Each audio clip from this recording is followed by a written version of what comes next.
Bonjour tout le monde, je m'appelle Michel Lambert, je suis artiste multidisciplinaire, j'ai été graphiste, directrice artistique dans une imprimerie qui avait une boîte de communication marketing pendant 15 ans. Aujourd'hui, ce que je vais faire, c'est que je vais vous montrer ma technique, comment fabriquer des cartes à jouer pour un prototype. C'est des cartes qui sont faites avec des appareils qui ne sont pas très dispendieux, qu'on peut acquérir à la maison si on a envie de faire un ou plusieurs prototypes de jeux de société. C'est quand même pas très coûteux de s'équiper pour pouvoir les faire soi-même. L'avantage, moi ce que je trouve, c'est que souvent j'ai peut-être 5-6 cartes à réimprimer, puis d'aller à un centre de photocopie, assembler ça, les faire découper.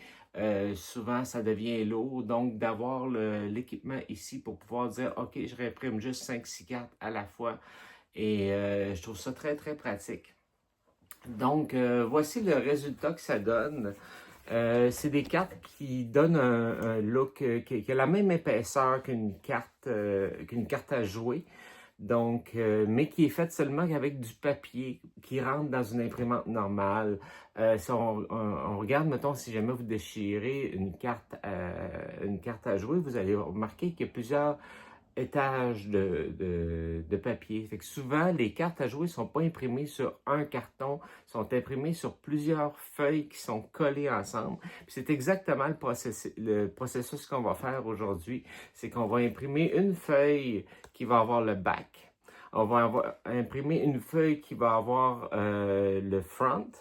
Puis, entre les deux, on va mettre une troisième feuille. Le fini va être un fini imprimante. Moi, j'utilise une imprimante laser couleur parce que c'est rendu très abordable aujourd'hui d'avoir une imprimante laser couleur. L'affaire, c'est que, bon, les cartes vont être... Ça va être possible de les brasser comme ça. Ils ont quand même une certaine rigidité, mais c'est sûr qu'ils vont être faciles à marquer si on les plie, contrairement à des cartes qu'on a sur le marché qui ont des papiers plus rigides, là, à moins que vous trouviez un papier qui fait ça.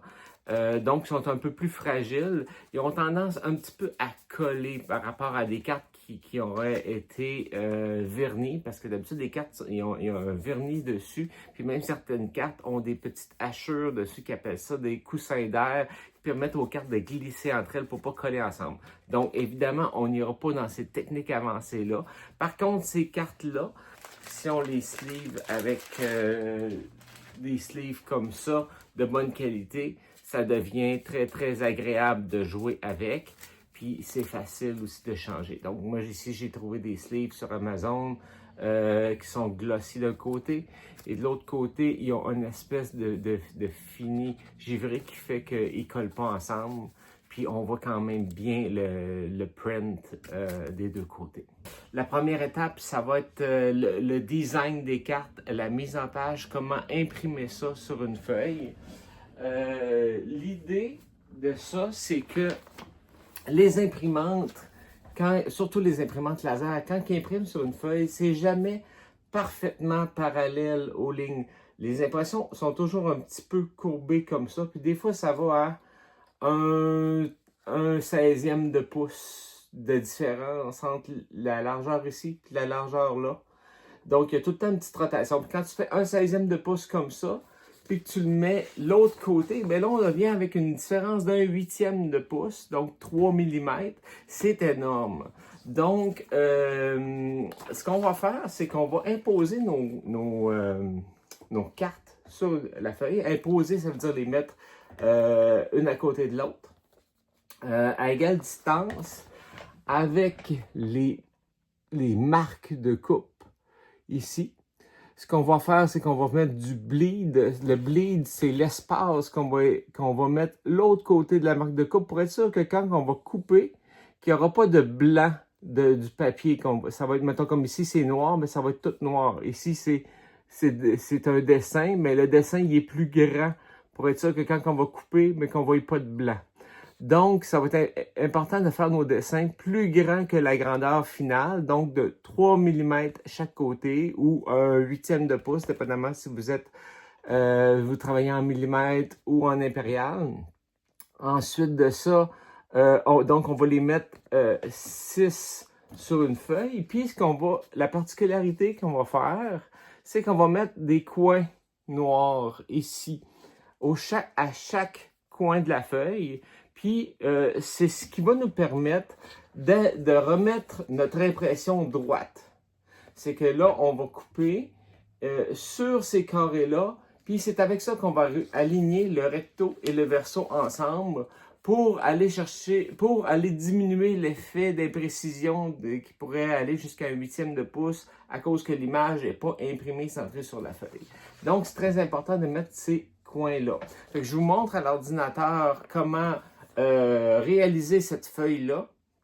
Et ensuite, on va passer à l'étape d'assemblage. Moi, le logiciel que j'utilise, c'est InDesign, mais je sais que il y a une version de logiciel de mise en page qui s'appelle Affinity, qui a été acheté par Canvas. Donc, il faut juste avoir un compte gratuit de Canvas et vous pouvez aller sur le site d'Affinity, installer ça, puis vous allez pouvoir avoir les fonctions de mise en page. Peut-être que les shortcuts ou les façons de faire vont être un petit peu différentes, mais grosso modo, vous allez pouvoir faire tout ce que je fais avec InDesign, avec Affinity, avec la section Publisher.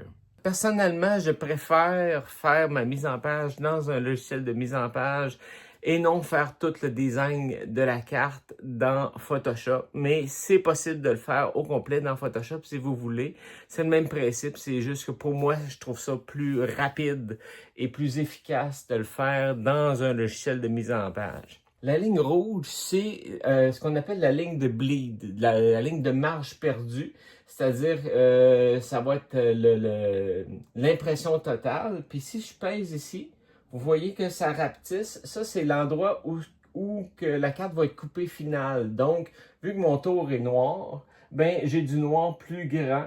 Donc, 3 mm à l'extérieur. Puis ici, ce qu'on appelle, c'est la marge intérieure. Donc, je remets un autre 3 mm ou un 1/8 de pouce à l'intérieur pour être certaine que si jamais je coupe un peu à côté, ben que j'ai quand même une bande noire tout le tour. Donc ici, vous allez me dire à gauche, j'ai triché un peu parce que mon rond sort ici. Ça, c'est un choix volontaire que j'ai fait. Ben vois-tu, le fait que j'ai mis ça plus sur le bord, ben quand on coupe un petit peu à côté, vous voyez ici, là, comme la ligne noire, là, un coup coupé, là, ben, ça arrive qu'elle est un petit peu croche, des choses comme ça, dépendamment de notre précision quand on va couper par après. Elle est plus large un petit peu, ici, est un petit peu plus mince. Un coup que j'ai fait mon design de chacune des cartes, donc j'ai chaque carte dans mon document comme ça, ben là, ce que je vais faire, c'est que je vais exporter un PDF qui va contenir chacune de mes pages. Donc ici dans InDesign, ben, je fais Export. Alors, je mets le nom du fichier que j'exporte présentement. Puis ce qui est important, c'est ici le bleed. Donc on veut les printer marks, surtout les crop marks. Les crop marks, ça va être les petites lignes dans les coins qui vont nous permettre de couper à la bonne place. Parce que là, vu qu'on imprime plus grand, mais il faut savoir où couper pour avoir la carte finale. Donc, on veut les crop marks. Puis ici, c'est bleed. Donc, le bleed, c'est la marge perdue. C'est ce que je vous expliquais. 3 mm qu'on va aller chercher plus grand que la carte. En pouces, c'est 1/8 de pouce. Donc, vous exportez ce fichier-là, puis un coup exporté, vous allez vous retrouver avec un PDF comme ça. Donc, vous allez avoir chacune des cartes avec les marques dans les coins comme ça. Donc, la marge perdue, la marge intérieure, puis les coins. Après ça, c'est qu'on va créer un autre document InDesign qui va être la grandeur d'une feuille 8,5-11. Ou si vous êtes en Europe, une format, je pense c'est A3 ou A4. Puis, ce qu'on va faire, c'est qu'on va se créer des boîtes. Moi, de la manière que je fais, c'est que je fais une grande boîte comme ça. Je vais me prendre mon point d'ancrage en haut ici pour pas que le coin bouge. Je vais diviser sa largeur par 2. Et je vais diviser sa hauteur par 3. Diviser par 3, Enter. Donc, ici, j'ai la boîte dans laquelle je vais pouvoir mettre mes cartes. Alors, on prend la boîte, puis on fait insérer une image, placer une image. C'est très important dans InDesign de cocher ici Show Import Option pour pouvoir sélectionner laquelle page de notre PDF, sinon il va importer seulement la première page. Donc, on ouvre ici, donc on peut sélectionner la page, puis important ici, crop to, il faut que ça soit à crop pour avoir nos marques de coupe dans le fichier qu'on importe. OK. Donc, ici, ça va être important de s'assurer que l'image est restée à 100%, qu'elle n'a pas changé de grandeur. Ensuite, on peut la tourner dans le bon angle et la centrer. Voilà. Puis là, ce que je peux faire à partir de là, c'est que je duplique ça 6 fois. Puis après ça, donc, ici, j'ai la deuxième. Donc, je fais la même chose. Je vais chercher la troisième. Et ici, la quatrième. Ici, cinquième, sixième et la septième. Donc, on va faire ça pour les rectos. On va faire ça pour les versos. Fait que là, ce qui va être important d'ajouter, c'est les 4 coins. Donc, 4 coins noirs, c'est tout simplement 4 carrés que moi j'ai mis à 1/4 de pouce. Parce que je sais que sur mon imprimante, je suis capable, si je les imprime à 1/4 de pouce, je vois les carrés au complet. Donc, c'est ça. Je les ai mis à 1/4 de pouce de chaque côté de la feuille. Puis, je centre ça dans ma feuille et on est prêt à imprimer. Pour ce qui est des types de papier, il y a la première version que j'ai utilisée, c'est du papier blanc de qualité, c'est du Xerox ici, 28 livres. Ce qui est important, c'est de regarder la pesanteur du papier pour ne pas dépasser l'épaisseur que votre imprimante imprime facilement. Moi, mon imprimante va jusqu'à 40 livres, donc 28 livres est capable de gérer facilement. Donc ça, c'est un papier très blanc, mais qui est mat. Ici, j'ai un papier glossy, mais qui est un peu plus jaune. Donc, quand je regarde au final, vu que moi, mon imprimante n'a pas une impression très lustrée, ben, je pense que je préfère encore l'impression sur le papier Xerox que sur du papier lustré. Mais je sais qu'il y a certaines imprimantes qui donnent un fini très lustré à l'impression, puis que ça peut être très, très joli sur du papier lustré. On est rendu à l'épaisseur des cartes, comment évaluer l'épaisseur des cartes. En fait, ce que vous allez mettre entre vos deux feuilles de papier, ça peut être le même papier que vous avez utilisé pour imprimer, mais ça pourrait être aussi un carton si vous voulez des cartes vraiment plus épaisses.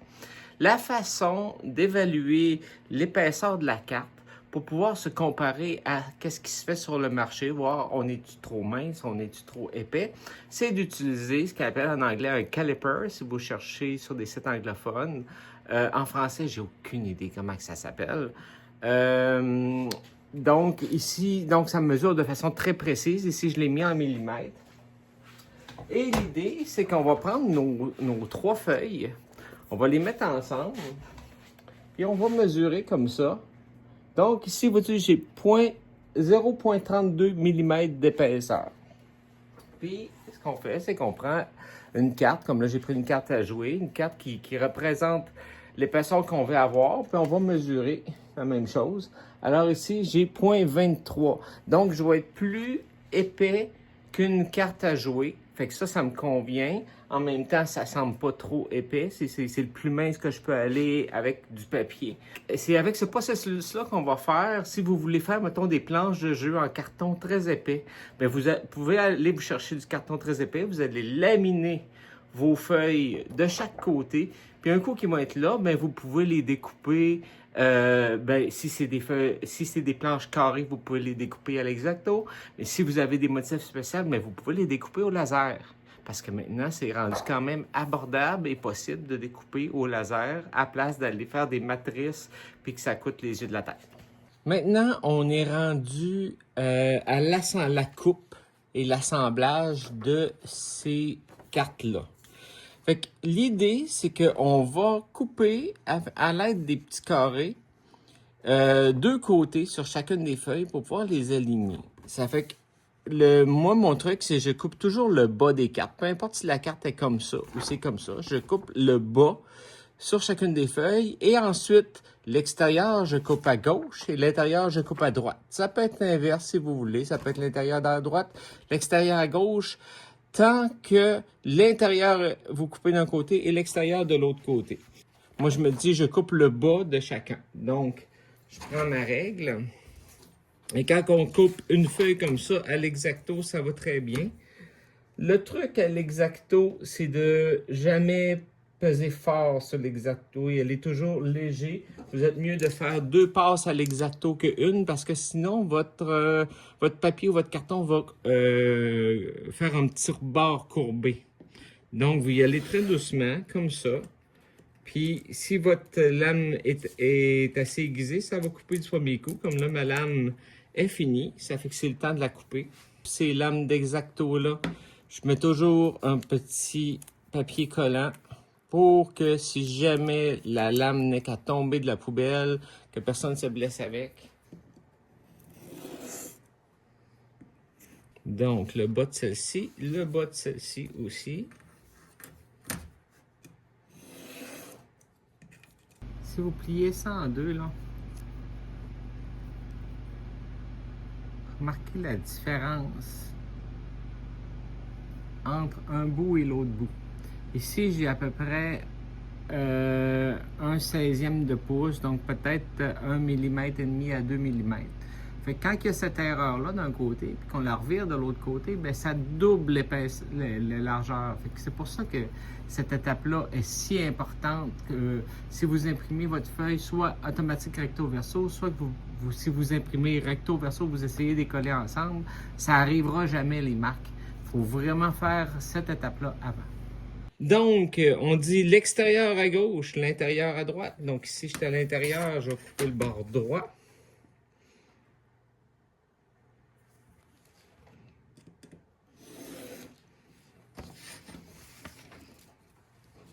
Et ici, j'étais à l'extérieur, je vais couper le côté gauche.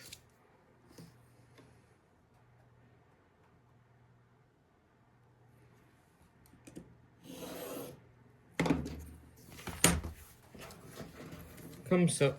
Puis ça, c'est ce qui fait que notre impression, quand je vais mettre le coin sur le coin ici comme ça, je vais aligner ça là, je vais aligner ça là.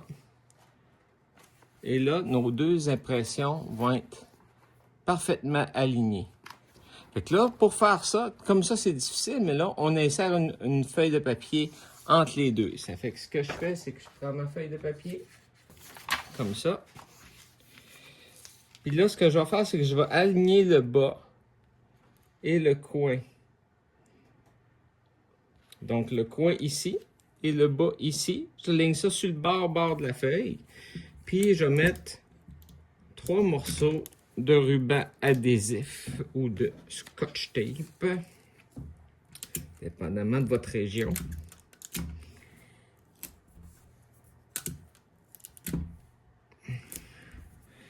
Ensuite, je tourne et je vais faire exactement la même chose l'autre bord. Donc, ici, là, vu que mon coin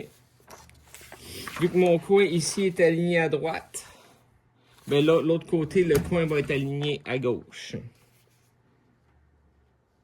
Donc, je ligne mon coin en bas à gauche. Je ligne leur bord ici aussi pour être sûr qu'on est droite. Comme voyez-vous, ici, ça dépasse. Ça fait que ça, on a déjà une imperfection là.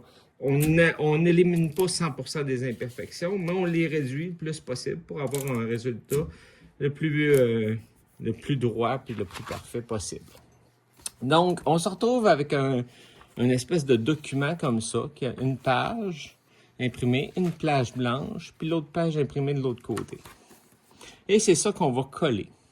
Les cartes du jeu que vous voyez présentement, c'est les cartes de mon prototype qui s'appelle Fils à papa, apprenti galériste.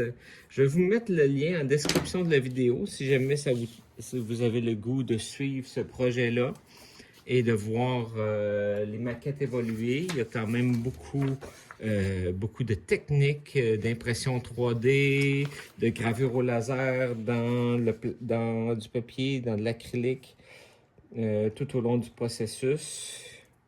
Donc, si ça vous intéresse de suivre ça, peut-être que ça peut vous inspirer pour votre jeu à vous ou tout simplement de suivre le jeu parce que je pense que c'est un très bon jeu.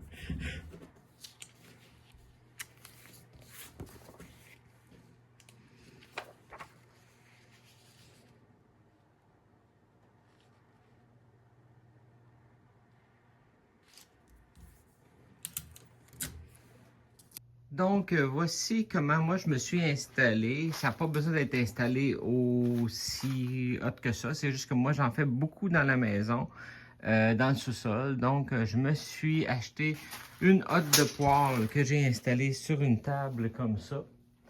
Puis, ce que j'ai fait, c'est que, dans le fond, j'ai penché la sortie de la hotte de poêle directement dans une fenêtre du sous-sol pour envoyer l'air à l'extérieur. Puis, j'installe ce qu'on a fait tout à l'heure. Donc, on flippe un côté.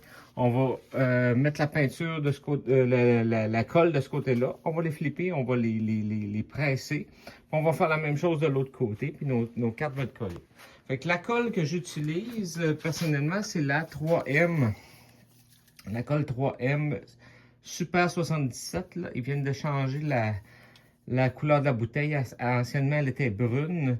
Là, ils ont rapetissé le format, mais c'est la même colle. Donc, super résistant supérieur. Je dois vous avouer que au bout du compte, ça coûte quand même assez cher de colle, faire ça. Mais personnellement, pour le fait de pouvoir avoir mes cartes rapidement, sans être obligé de me déplacer de la maison, je trouve que ça vaut la peine.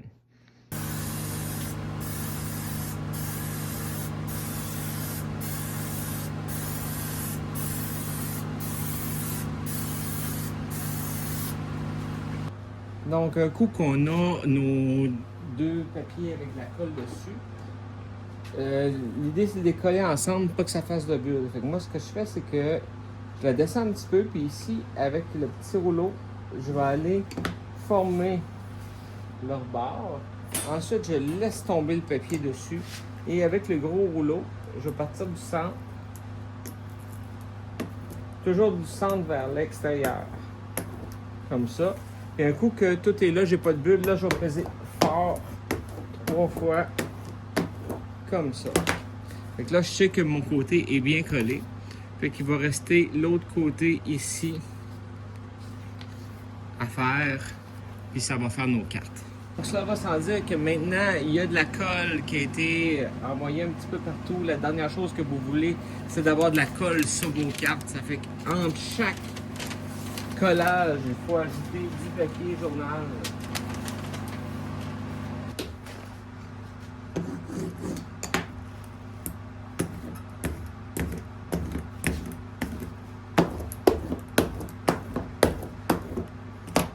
Et voilà, donc sont toutes faites.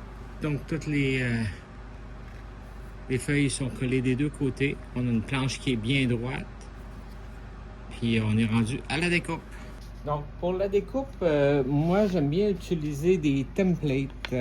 C'est des templates que j'ai faites en bois qui vont me permettre de reproduire les cartes fidèlement, même si je suis 2 mois sans faire de cartes. Quand je vais refaire des nouvelles cartes, ils vont avoir exactement la même grandeur que l'ancienne. Fait que moi, je les ai fait en bois au bantier, mais ça aurait pu être imprimé sur une imprimante 3D, ça aurait pu être fait dans du carton, dans du maçonnette, dans ce que vous voulez. C'est en autant qu'on puisse accoter la règle dessus. Fait que là, dans le fond, celle-là, vois-tu, c'est la grandeur des petites cartes, puis celle-là, ça va être les grandeurs des grosses cartes. Fait que l'idée de ça, c'est que je me fie sur les guides pour les premières coupes, puis pour les coupes finales, ben je vais me servir du template. Puis même si je suis à côté du guide, c'est pas grave, l'important c'est que ma carte ait la même grandeur au final. Pour la découpe, j'utilise deux outils. Il y a l'X-Acto et il y a la roulette, une roulette qui pousse comme ça. et qu'on peut la barrer. Ça, c'est extrêmement tranchant. Les deux ont des usages différents. Quand on a seulement une feuille à couper, je trouve ça plus pratique avec l'exacto que la roulette parce que c'est plus précis. Je peux m'accoter plus dans le coin de la règle puis suivre ma ligne. En pesant pas fort, c'est parfait. Sauf que quand on a plusieurs cartes à couper en même temps, ben là, ce qu'il y a, c'est quand on y va avec l'exacto, si on pèse fort, on va refaire des rebords qui relèvent un petit peu. Puis c'est pas grave, fait que là, il faut peser pas fort, puis il faut faire plusieurs coupes, puis ça devient long. Tandis qu'avec la roulette, quand on a plusieurs cartes d'épée, on peut peser très, très, très fort, puis faire moins d'aller-retour. Donc, ça accélère beaucoup, beaucoup la vitesse de coupe quand on a plusieurs cartes à couper en même temps de la même grandeur. Fait que là, la première coupe que je vais faire, ça va être celle-là ici. Comme ça, je vais avoir une coupe finale sur celui-là. Puis, ça va me laisser aussi de l'espace pour aller faire une deuxième coupe finale, celle-là par après. Donc, je vous présente mon poste de travail que j'ai fait avec les moyens du bord. Donc, ça, c'est pas obligé d'être ce setup-là. Ça, c'est juste qu'est-ce qui me convenait à moi et qu'est-ce que j'avais disponible. Donc, premièrement, la table de travail, moi, c'est ma table d'atelier. Il y a déjà des trous dedans pour mettre des serres. Puis, ces serres-là, dans le fond, c'est que je mets une planche de coupe ici à la base. Puis, le principe, c'est que j'ai pris 2 équerres. La première est fixe, comme ça, avec ces 2 serre-joints-là. Elle ne bougera pas. Et celle-là va bouger avec ces 2 serre-joints-là que je vais slacker de temps en temps, que je vais défaire, qui va me permettre de tasser cette règle-là. Puis après ça, je vais les remettre en place, je vais les resserrer un petit peu comme ça. Puis là, ça va devenir stable. Ici, j'ai mis un morceau d'aluminium. Ça aurait pu être un morceau de bois, ça aurait pu être autre chose. Mais l'idée, c'est que quand je mets ça, je peux mettre mon papier, mes feuilles de papier ici. Mais ce qui arrive, c'est que quand on coupe avec la roulette comme ça, plusieurs épaisseurs de papier, c'est que le papier va vouloir aller par là. Puis si je laisse un stopper ici, ça va compresser la lame. Puis ça va pas bien. Fait que c'est que je vais prendre ma mesure, je vais accoter mon papier. Et après ça, je vais mettre une pression ici. Je vais ôter ça. Puis là, je vais faire plein d'allers-retours pour couper toutes les feuilles. Puis c'est ce qui va me permettre de couper une bonne épaisseur de papier. Je fais à peu près entre 8 et 12 cartes à la fois avec cette méthode-là, puis je chauffe beaucoup de temps.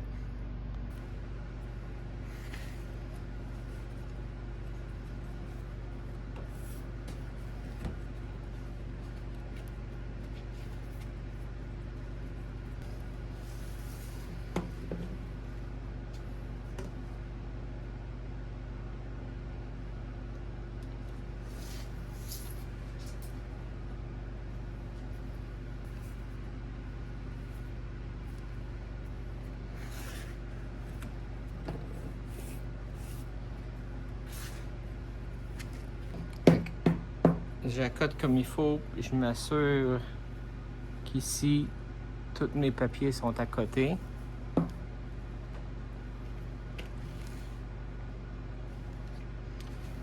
va ajuster celui-là ici.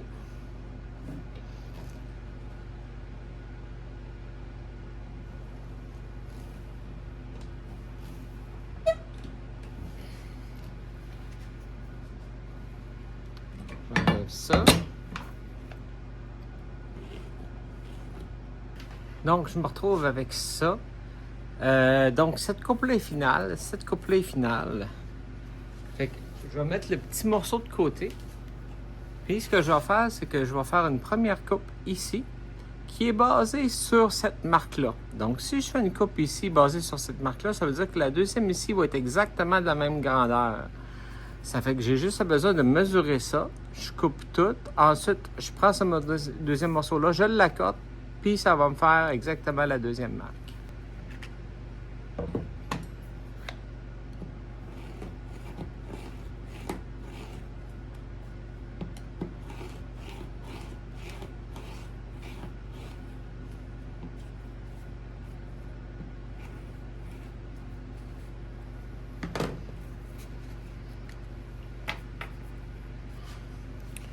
celle-là est faite.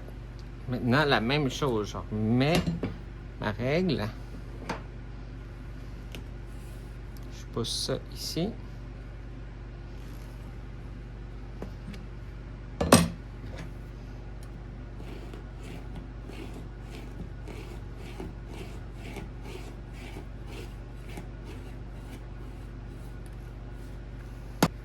Donc maintenant, je me retrouve avec un paquet de cartes que j'ai deux côtés de bon. Un côté long et un côté court.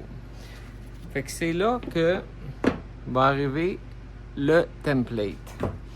Donc, comment je vais l'utiliser? Je vais installer ça. Puis, je préfère toujours commencer avec le côté long. Donc, ce que je vais faire, je vais accoter ma règle sur mon template. Comme ça. Puis là, je vais rebarrer ma règle comme ça. Ce qui fait qu'à partir de là, je peux prendre mes paquets de cartes. M'assurer qu'ils sont bien droits. Comme ça. Je les insère ici. Bien à côté. Je fais de la pression ici. J'enlève ça.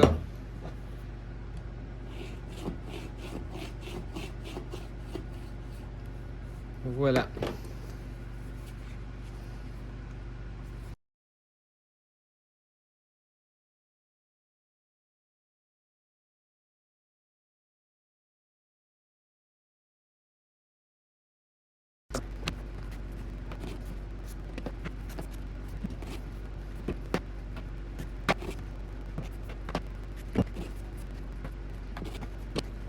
Maintenant, on va tourner le template. J'accote ici. Puis on coupe les cartes dans l'autre sens.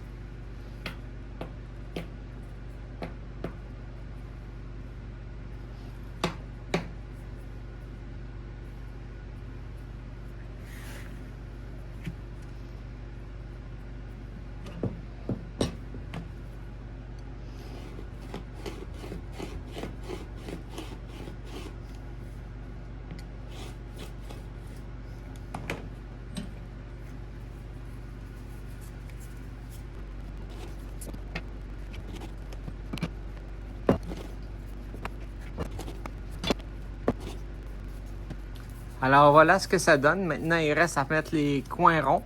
Puis c'est fini.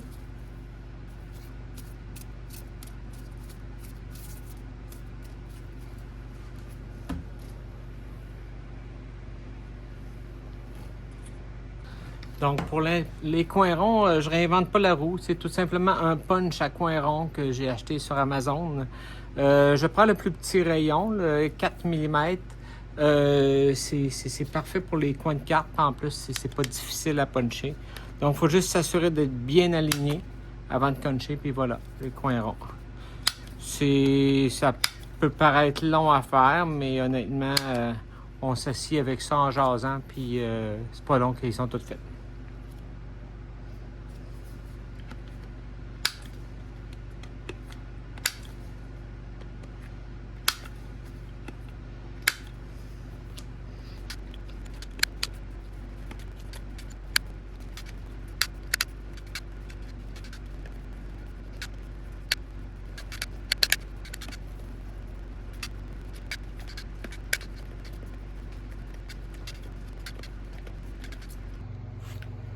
Donc voilà, ça fait qu'en même pas une avant-midi, j'ai pu faire tout ça de cartes finales, en plus de vous faire la vidéo avec les commentaires. Ça a l'air quand même beaucoup d'étapes, mais au final, c'est pas très long pour avoir un produit de cette qualité-là. En moins de 4 heures, je peux refaire mon jeu au complet, puis mon jeu a encore plus de cartes que ça. Donc, je trouve que c'est quand même une bonne méthode. Un coup qu'on est bien setupé, ça va quand même assez vite. Puis pendant que j'ai fait ça, j'ai vu quelqu'un qui postait sur Facebook qui avait hâte de voir qu'est-ce que je mettais entre les deux. Bon, moi je mets le même papier, mais lui semblait dire qu'il mettait une feuille de plastique, probablement une acétate ou quelque chose comme ça. Donc effectivement, ça c'est des cartes qui sont quand même fragiles. Si on les plie, ils vont rester marqués. Donc, l'idéal, c'est vraiment de les sleever, mais je pense que ça peut être aussi une bonne idée de mettre autre chose à l'intérieur, comme du plastique ou quelque chose du genre. Alors, si jamais vous avez d'autres suggestions, mais n'hésitez pas à les faire en commentaire, ça peut aider tout le monde, ça peut m'aider, mais ça peut aider tout le monde qui vont lire les commentaires aussi. J'espère que cette vidéo vous a plu. Laissez-moi en commentaire qu'est-ce que vous en pensez. Si vous avez des techniques à vous, comme que vous faites ça autrement, des choses comme ça, c'est toujours intéressant de le savoir. Aussi, s'il y a des choses que vous aimeriez savoir qui ne sont pas marquées dans cette vidéo-là. Si jamais, moi je suis situé en Beauce, à 1 heure de la ville de Québec. Si jamais vous avez besoin d'aide, que vous voudriez avoir, que je vous aide dans votre projet, dans la réalisation de maquettes, de prototypes pour votre jeu, ben n'hésitez pas à me contacter, soit par Facebook, soit sur mon site internet La Balle Masquée. Namalmasqué.com, c'est des, surprenez-vous pas, c'est des cabinets de machines, de flippers, machines à boules virtuelles. Donc, il y a une section contact, puis il y a la section Fils à papa sur ce site internet-là, qui est mon jeu de société, Fils à papa apprenti galériste. Si jamais vous voulez suivre l'évolution, ben je vous invite à vous inscrire au mailing list pour avoir des nouvelles quand il va y avoir des avancements, des choses comme ça.